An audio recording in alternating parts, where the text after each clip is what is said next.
If you have a fairly good idea of how you'd split a full stack application, feel free to skip this video and get down to it.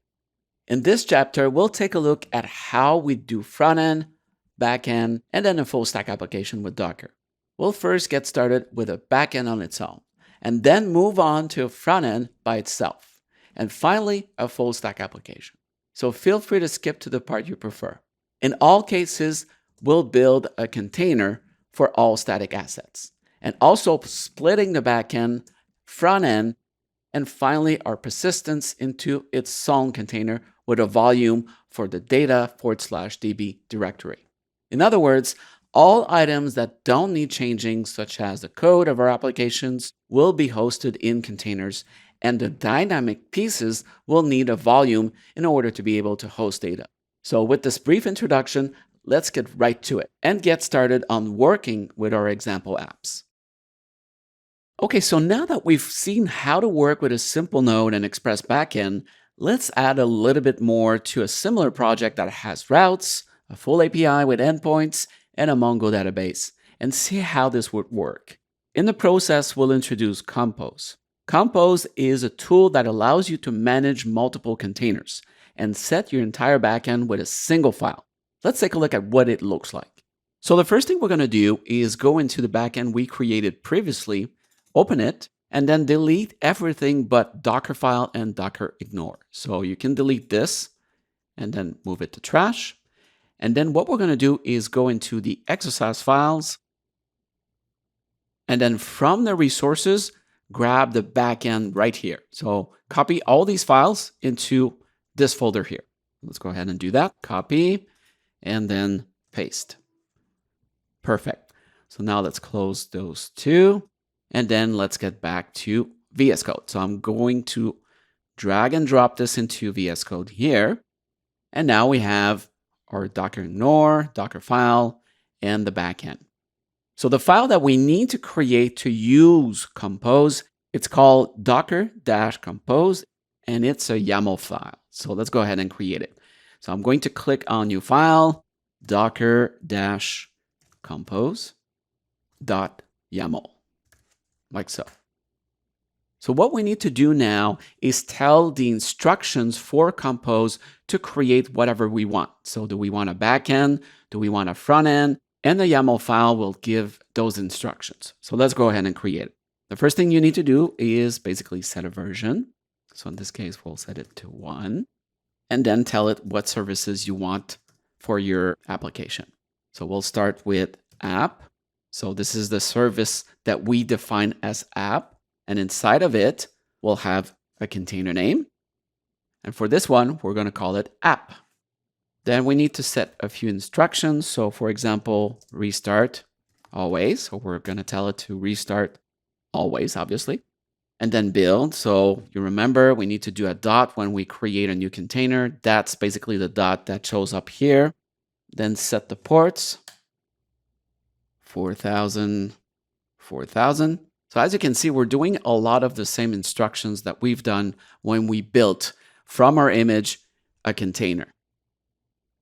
Then we're going to link it to Mongo, which is the next service that we're going to create. So basically, what I'm going to do is go back and then create the Mongo service.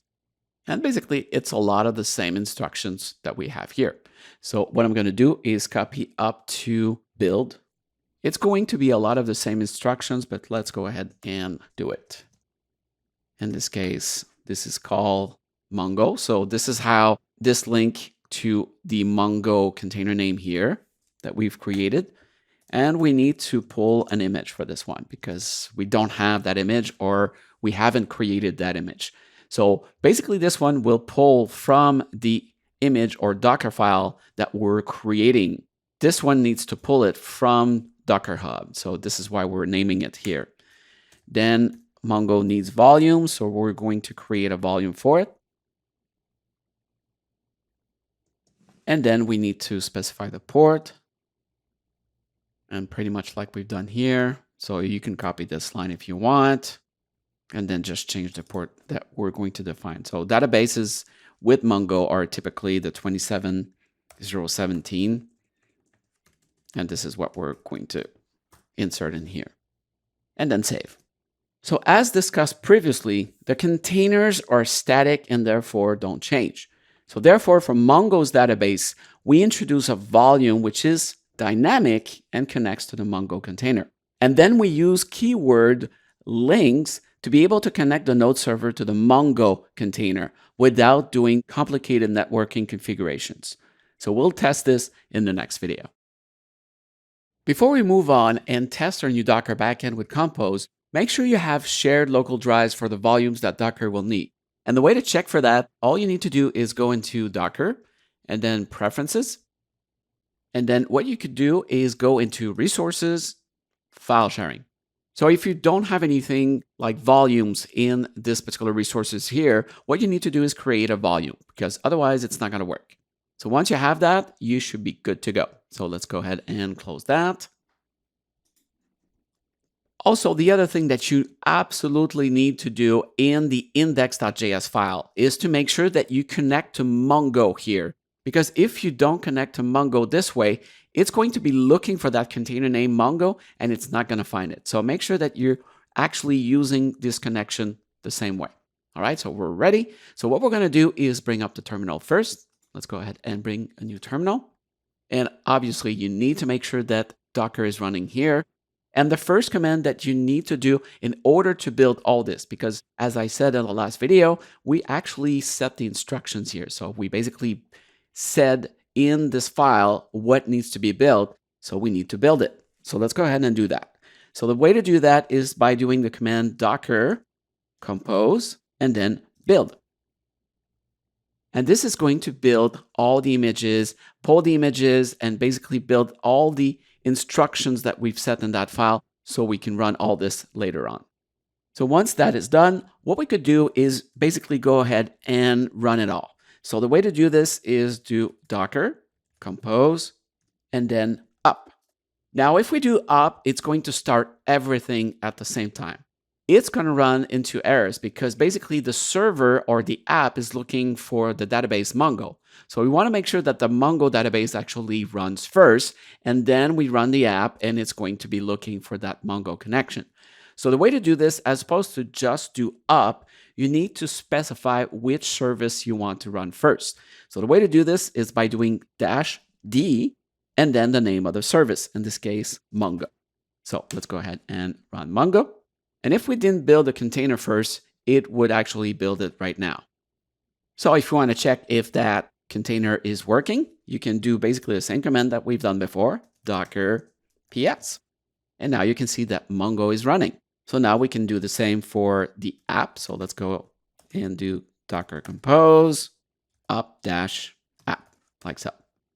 So now we have the Mongo and we have the app started.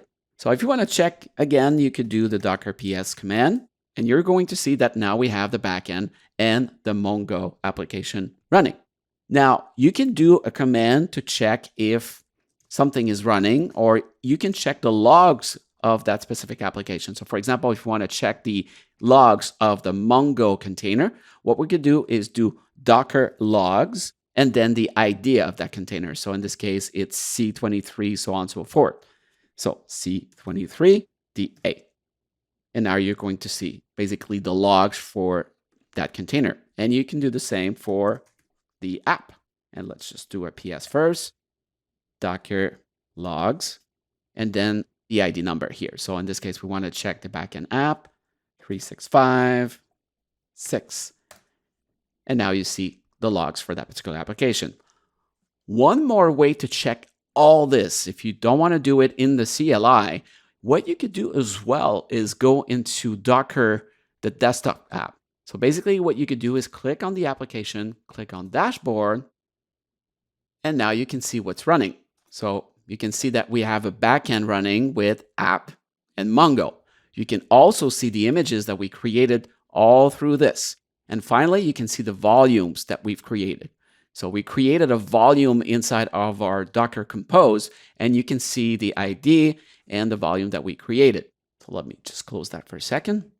And if you want to check that the application is actually running, you can actually open your web browser and check. Let's go ahead and do that.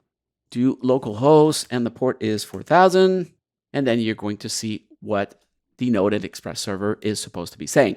So as you can see, everything is running properly. The database and the Node application is connecting and everything is going. So let's say we wanted to stop all this, because right now we have a bunch of containers that are running. We want to stop all this. There is a command for that as well. So it's called docker compose stop. And by doing this, you're not just stopping one, you're stopping. If you skip through all the videos related to backend, we'll take a look at what we need to get a front end up and running. In this case, a React application.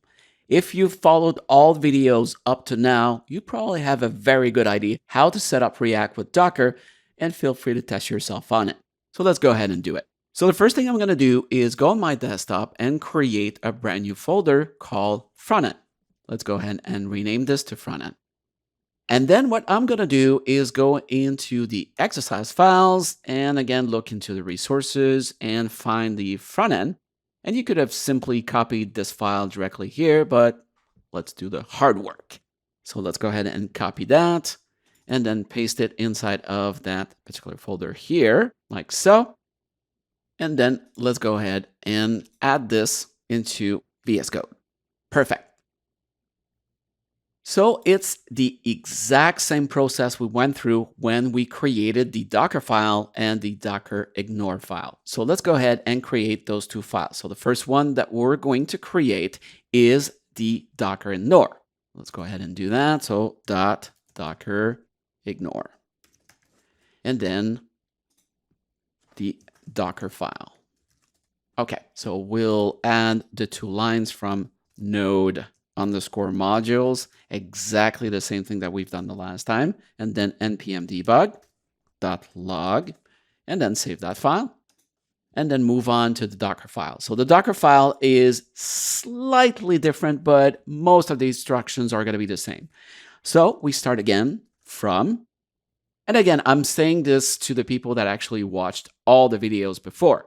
If you haven't and you skipped all the way to the front end, this is basically what we're doing.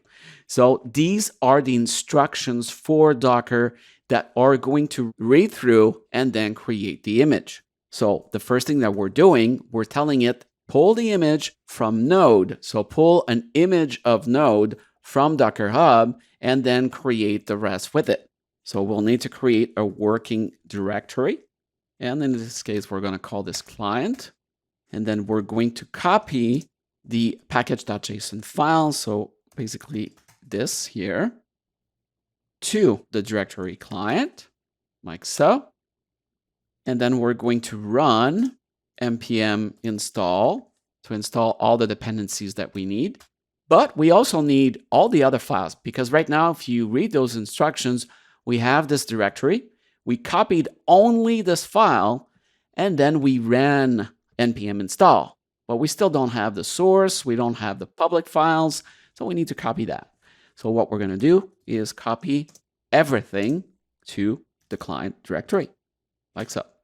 And then we're going to expose the port 3000. And then once we expose the port 3000, what we need to do is do the command npm start. Like so. So once you're done, you save this file, and we're pretty much done for this video.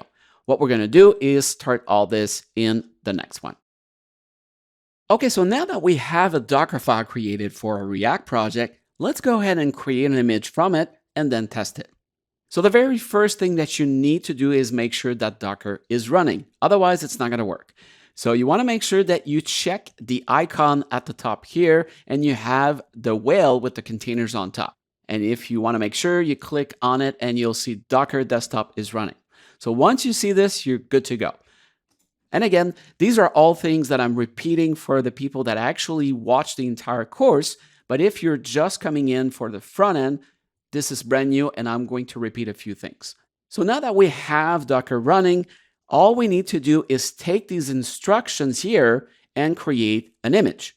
So what Docker is going to do once we run the command, it's going to look for an image called node and then build our client folder and then so on and so forth.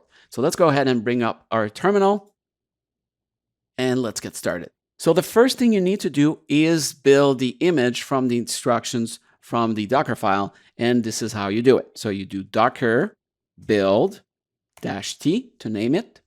And then we're going to call this algo fields /frontend. And then you want to make sure you add the dot at the end. If you don't add the dot, you're going to get errors. That is absolutely crucial for that command. Now that the image has been created, all we need to do at this point is to check, do we have an image called frontend? Let's go ahead and check that. So the command for that is docker images.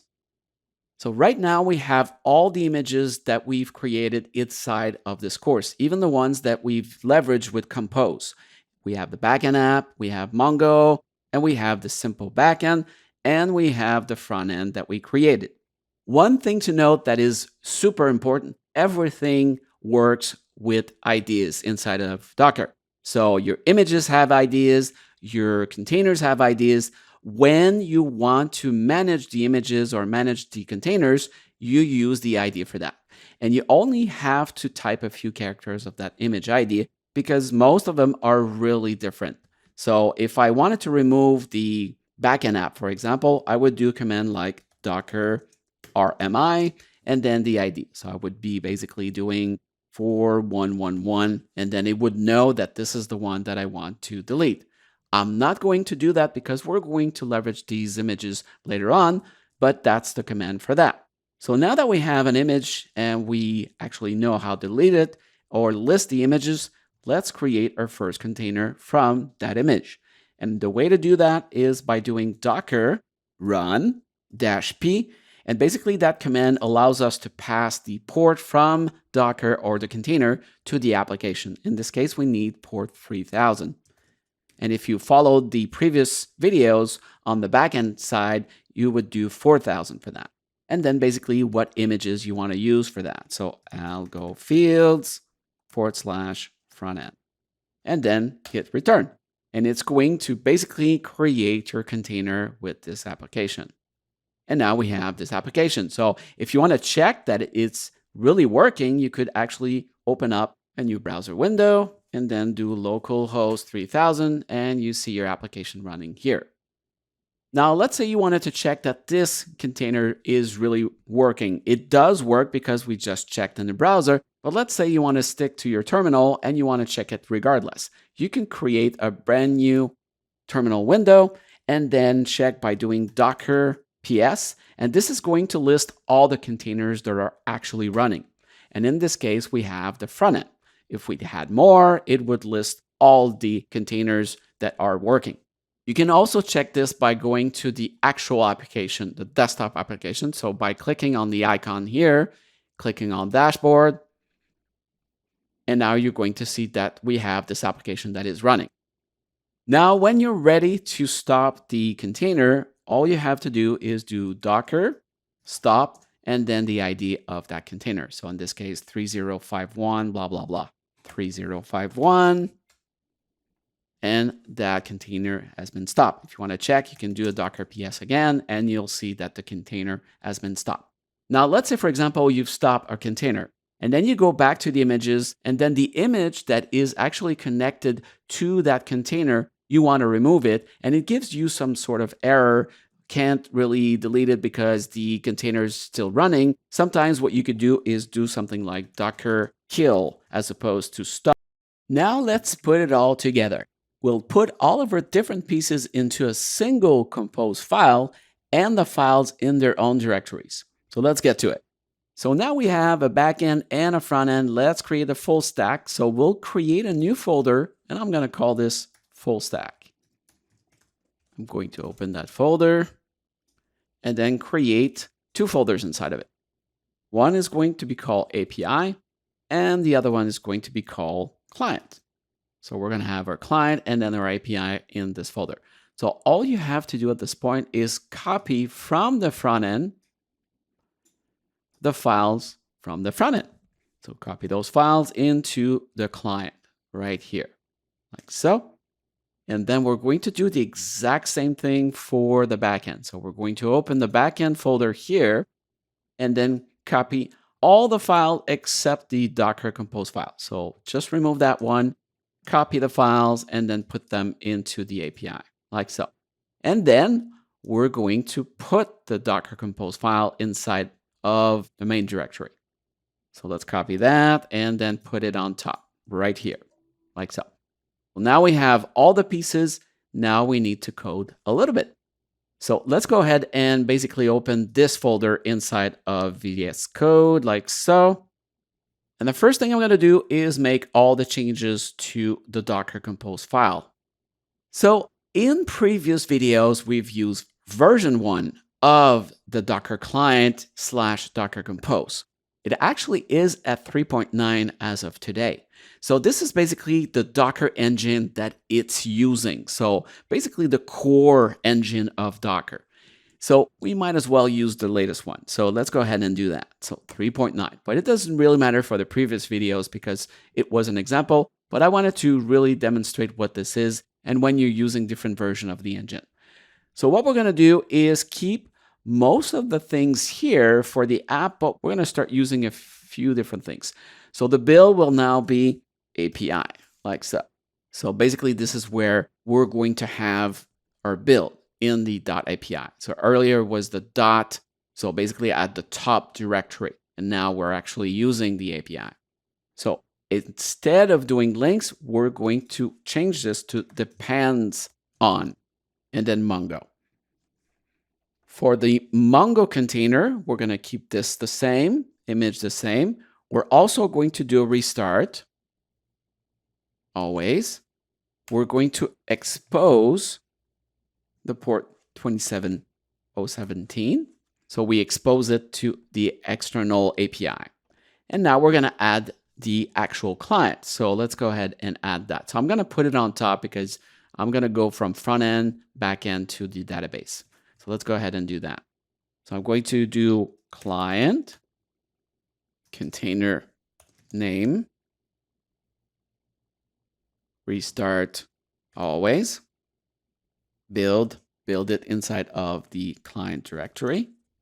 Which ports we want to pass are the 3000 ports that we've actually done in the main command as well, and actually links to the main app.